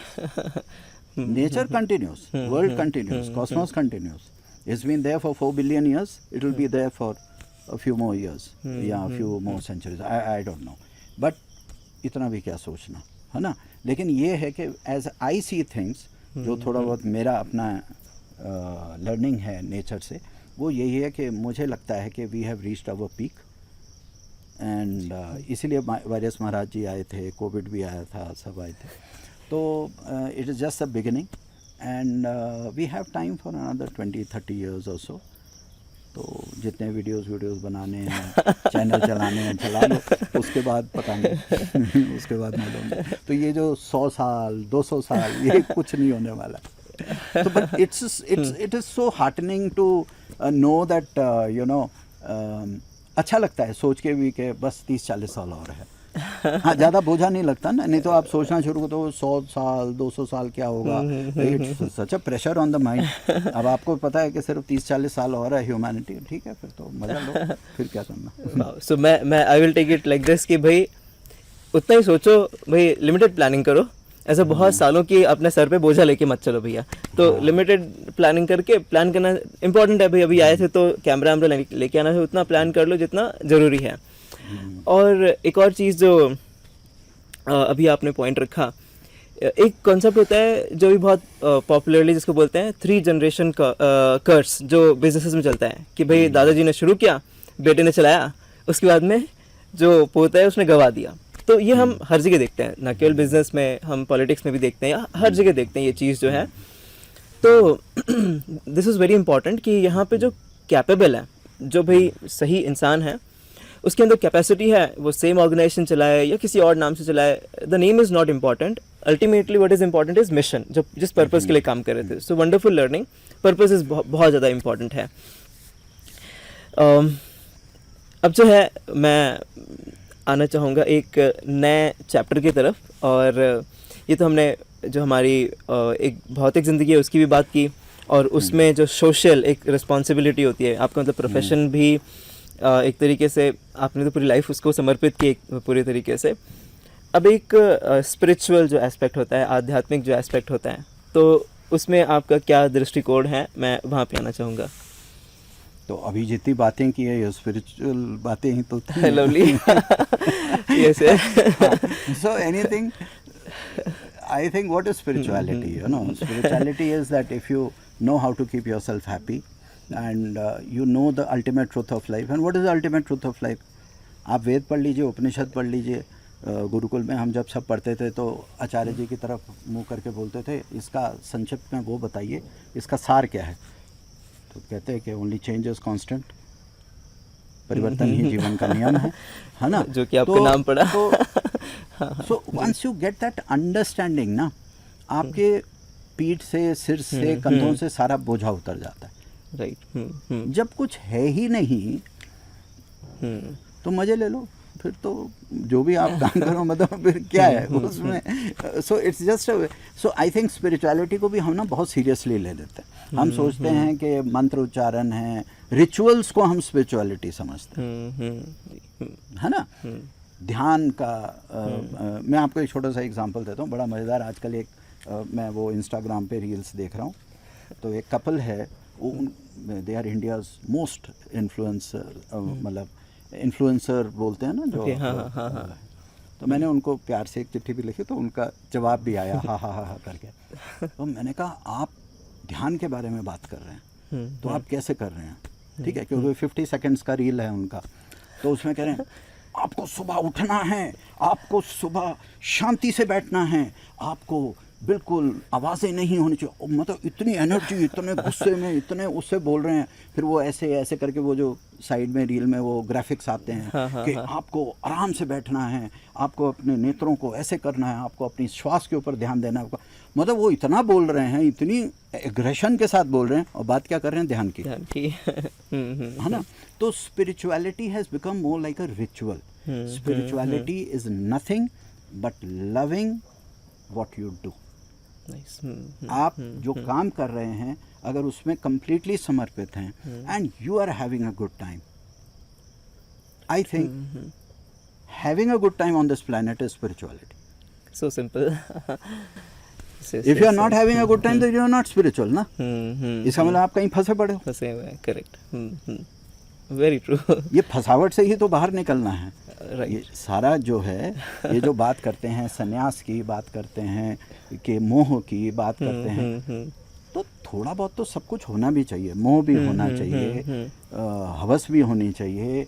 मैं समझता हूँ little bit of everything, because हम एक ह्यूमन शरीर में हैं, एक मनुष्य के शरीर में है। ये एक फिजिकल बॉडी है, तो फिजिकल बॉडी की भी अपनी नीड्स हैं। पानी भी पियोगे, चाय भी पियोगे, खाना भी खाओगे, आपकी अपनी नीड्स हैं, वो अलग बात है।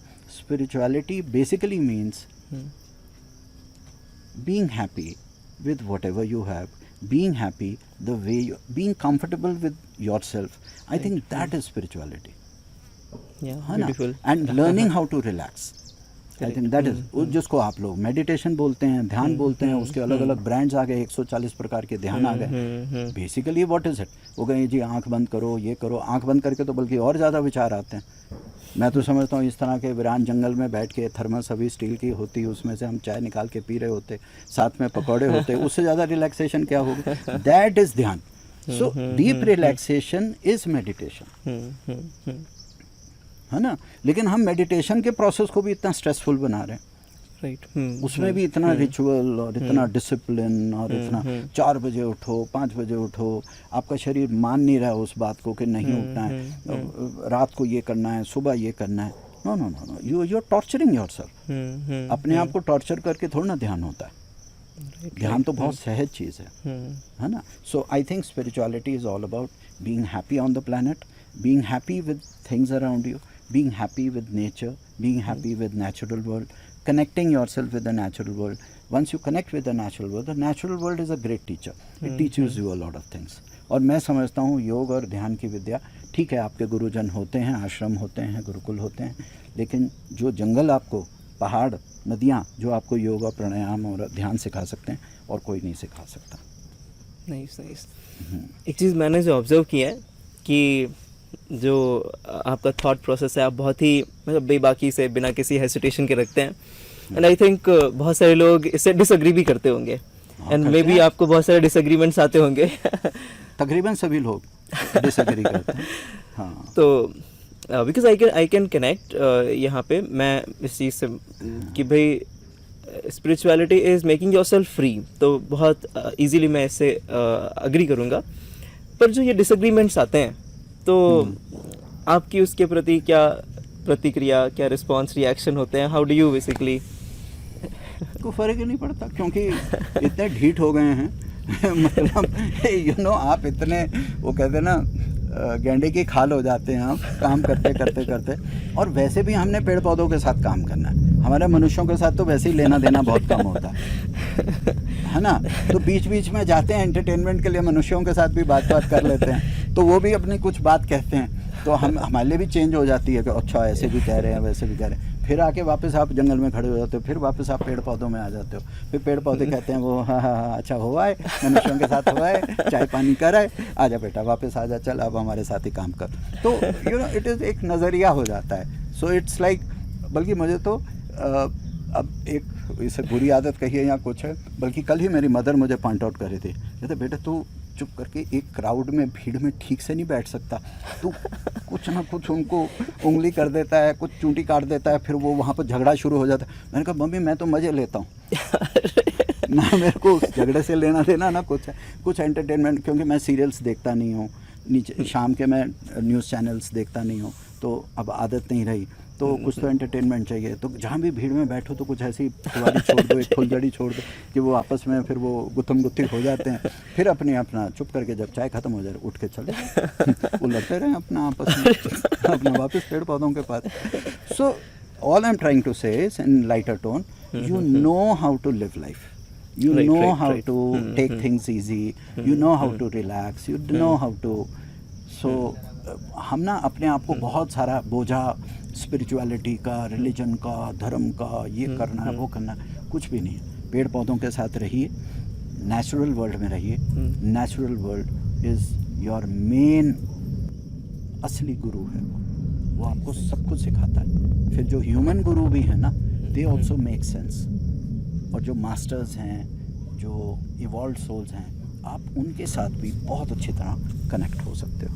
But natures and natural world is your main guru, वही असली शिक्षा वहीं से आती है। Great great.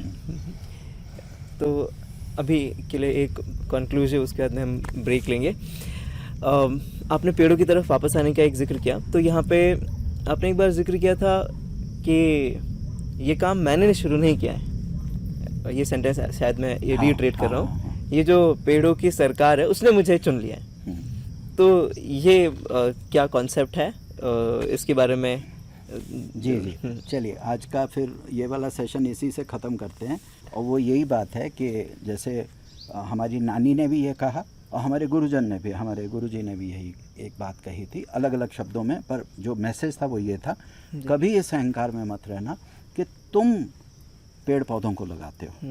पेड़ पौधों ने चुना है तुमको, इसलिए तुम ये काम कर पा रहे हो, क्योंकि तुम अगर पूरे वर्ल्ड में देखो कितने लोग हैं जो फुल टाइम ये काम कर रहे हैं, बहुत रेयर ऐसे होंगे जो फुल टाइम यही काम कर रहे हैं। जंगल लगाना, फिर अलग अलग लोकेशंस पे ये करना, और लोगों के साथ उस तरह से पर्यावरण की एजुकेशन और इसके ऊपर काम करना। So you should be very humble about this. This is what I was told at that time. कि always remember that nature has chosen you. You know, प्रकृति ने तुमको चुना है अपने काम के लिए, तो उसको बाखूबी करो। Nice. फिर फिक्र मत करो, क्योंकि प्रकृति तुम्हारा ध्यान भी रखेगी। अगर उसने तुम्हें किसी जॉब के लिए चुना है, तो तुम्हारा लालन पोषण जो है, तुम everything will be taken care by nature then. Great. हाँ, सो एक बार आपको उस चीज़ पे ट्रस्ट हो जाता है और विश्वास हो जाता है कि मैं तो एक बड़े उससे जुड़ा हुआ हूँ और वही मेरे को फंड कर रहा है, वही मेरे को हम उनका नाम हनुमान जी कह दो, उनको मतलब कुछ भी आप जी, एक जी। एक नाम देने की बात है। हम्म। तो मैं समझता हूँ कि ठीक है, वो उनका काम है, वो हम तो सेवा कर रहे हैं, हम तो काम कर रहे हैं, वो अपने आप देखेंगे फिर आगे कैसे बढ़ाना है इसको। Nice nice. जी so it was wonderful session, I believe बहुत कुछ हमें सीखने को मिला। और लास्ट में जो ये बात कही, हम अगर श्रीमद् भगवद गीता भी पढ़ें तो उसमें लिखा है कि भाई आपको तकलीफ़ ही तब होगी जब आप कहेंगे कर्ता अहम इति मन्यते। मतलब अगर आप स्वयं को कर्ता मानेंगे तभी डिफ़िकल्टीज आएंगी कि मैं कर रहा हूँ, तभी तकलीफ़ें आएंगी। और जैसे कि जिक्र किया अभी कि जिस तरीके से ये करवाया जा रहा है, मतलब देयर इज़ एन एनर्जी। और बाइबल में भी प्रार्थना की जाती है कि make me an instrument of thy will, मतलब परमात्मा को ये प्रार्थना की जाती है कि मुझे अपने इच्छा का एक औजार बना लीजिए और मैं उस औजार जो है चलते रहे आपकी इच्छा से, ये प्रार्थना की जाती है। तो wonderful, with a wonderful and beautiful message and practical spirituality जिसको हम कहेंगे कि आप अपनी ज़िंदगी के हर एक क्षण को जीते हुए आप स्पिरिचुअल हैं, आप इन्जॉय कर रहे हैं, आप बिल्कुल मस्त मौला हैं। और ये जो डिफ़िकल्टी ये आपकी डिक्शनरी से चले गए हैं, मतलब यू आर जस्ट एन्जॉइंग। तो इतने वंडरफुल सेशन के साथ में हम आज एक बार once again we will thank Peepal Baba ji once again कि और he is an inspiration for us. And इस इंस्पिरेशन को हम अपने दिलों में बिल्कुल लाइव रखें, अपने काम में। ये ज़रूरी नहीं कि आप बस पेड़ ही लगाएं, आप जो काम कर रहे हैं वो भी एक तरीके का पेड़ ही है जो आगे फलीभूत होगा। तो अपने काम में इस इंस्पिरेशन को हम बरकरार रखें। Thank you very much everyone for watching this. Thank you.